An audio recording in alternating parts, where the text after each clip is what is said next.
Bienvenue dans ce magazine avec le professeur Jacques Matadi Passa. À la lutte toujours continue. Merci beaucoup chers téléspectateurs, merci beaucoup chers internautes. Merci beaucoup à vous tous qui nous suivez à travers notre chaîne YouTube, savoir-plus.tv, où vous nous suivez dans les mois, nous sommes de cœur avec vous. Aujourd'hui, nous sommes ici dans le cadre de votre émission En Savoir Plus. Nous allons recevoir pour vous une grande personnalité de ces pays, le professeur d'université. Il est déjà à mes côtés, lui-même va se présenter à Kenjiro. Bonjour, prof. Bonjour, monsieur le journaliste. Monsieur, est-ce que vous pouvez aussi vous présenter, bien sûr que vous êtes connu, est-ce que vous pouvez aussi vous présenter devant l'internaute qui vous suivra? Merci, c'est le professeur Jacques Matadi de l'Université pédagogique nationale, mais aussi de l'Institut supérieur pédagogique de Tchikapa et d'autres institutions universitaires de la République. Merci beaucoup. Il s'appelle bien le professeur Jacques Matadi Passa. C'est bien lui l'invité de notre émission d'aujourd'hui. Merci beaucoup. En tout cas, profondons en savoir plus sur vos réalisations sur les plans scientifiques. Et d'abord, nous allons savoir votre présence à Tchikapa. Vous restez à Kinshasa, la capitale congolaise. Est-ce que nous pouvons savoir les motifs pour lesquels vous vous retrouvez à Tchikapa? Merci beaucoup, monsieur le journaliste. Parler de mes réalisations scientifiques, ça, il faut que je vous donne les CV parce que sur le plan de publication, j'ai quand même beaucoup de publications que je ne peux pas retenir en tête à ce jour.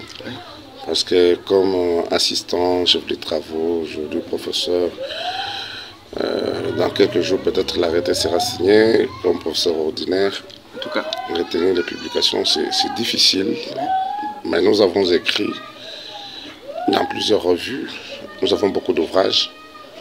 Peut-être s'il y a une émission particulière pour qu'on parle de ça, je me préparerai pour vous montrer combien on a publié. Au besoin, si vous avez besoin de mon CV, je peux vous le donner. Vous aurez les éléments utiles pour vous édifier. merci beaucoup. Par rapport à pourquoi je suis à Tchikapa, Tchikapa c'est d'abord chez moi.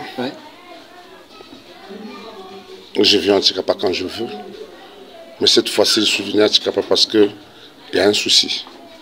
Lequel? J'aime ma province.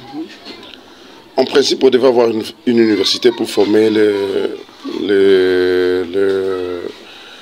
les professeurs. Ici à Les Tchikapa. docteurs, oui. En tout cas. Parce que la loi veut que dans chaque province, on ait une université pour former des professeurs, des docteurs qui pourront devenir professeurs. À Tchikapa, il n'y en a pas encore. Nous avons été avec le directeur général au mois d'octobre. On a causé, il nous a donné une correspondance qu'on devait remettre à madame la rectrice de l'Université pédagogique nationale pour que le 3e cycle de l'UPEN soit ouvert à Tchikapa si toutes les conditions seront réunies. Madame la rectrice a répondu favorablement, c'est pourquoi elle a envoyé une mission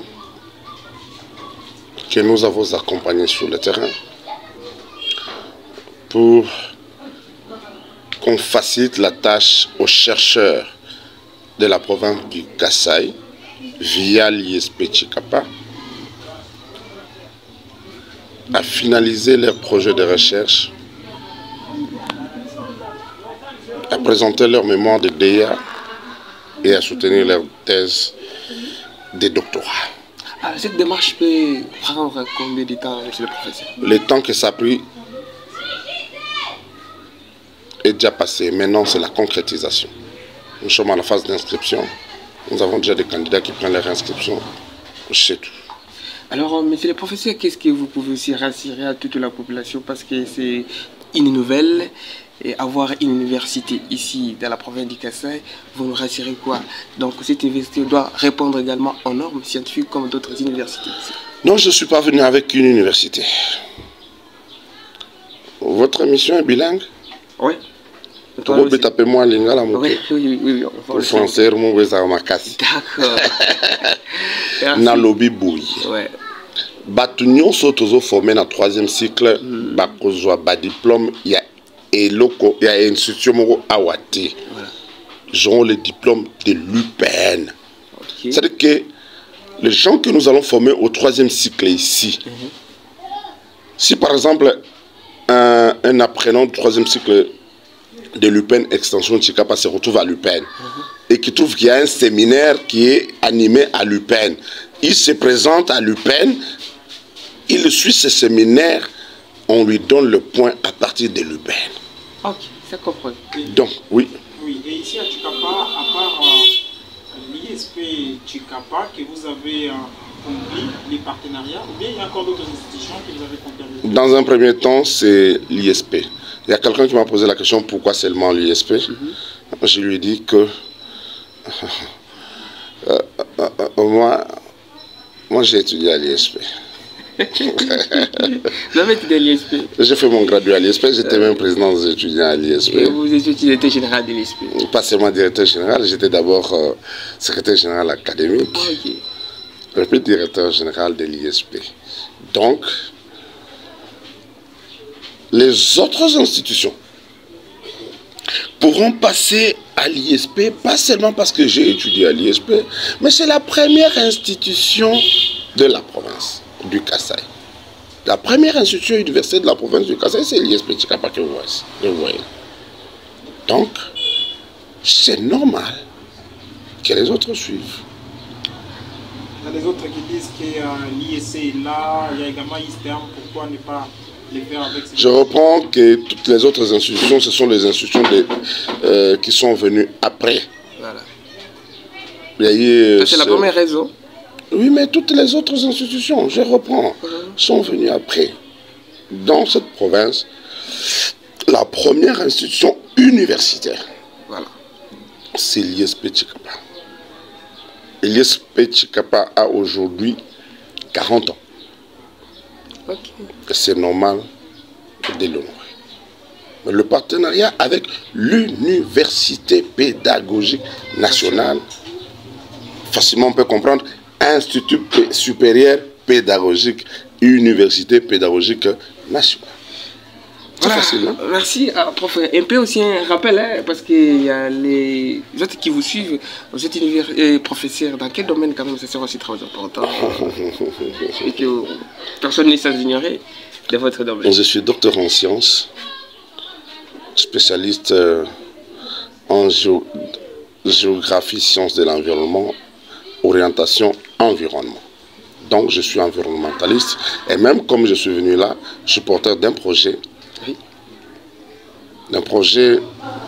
de boisement. Ah, vous allez vous poser la question pourquoi je parle de boisement, on allait parler de reboisement. Parce que dans le terrain où je vais planter mes arbres, il n'y avait pas d'autres arbres qu'on a détruits pour que je les plante. Je vais aller dans les boisements et petit à petit, on va aller dans les reboisements. J'ai un projet qui concerne les domaines de l'agroforesterie. Je vais utiliser les arbres avec, par exemple, le manioc. Dans un premier temps, nous sommes en train d'aller avec l'acacia et le manioc. C'est un projet qui va démarrer peut-être jusqu'à la fin de mes jours sur la terre.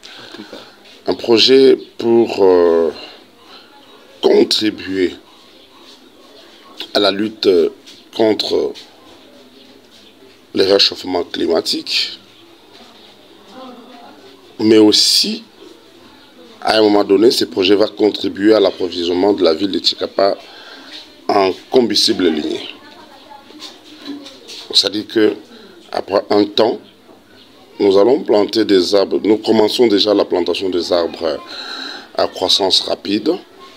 Et 4 ans après, on va utiliser ces arbres pour produire les combustibles ligneux, dont le charbon de bois, approvisionné en ville pour que Tobo Yakokata Banzete ou Epesa Biso Bambinzo. Dans un deuxième lot, toujours Bandakolo na Banzete Ambinzo. Pour que Banzete Ambinzo est comme à Ebele, parce que les lots n'a pas fait nyon sezo salema na Congo, même ailleurs. Banzete Ambinzo, ils ont produit Bambinzo ou lelo Bambinzo, les abats mais où n'a pas fait nyon sotozo monde. Donc tout se pelate que Bambinzo wana et zanga na ba fête pour Bambinzo et zanga na ba fête te il faut absolument tozala na banzete nango bisomo tozolona. C'est pourquoi nous commençons ce projet-là.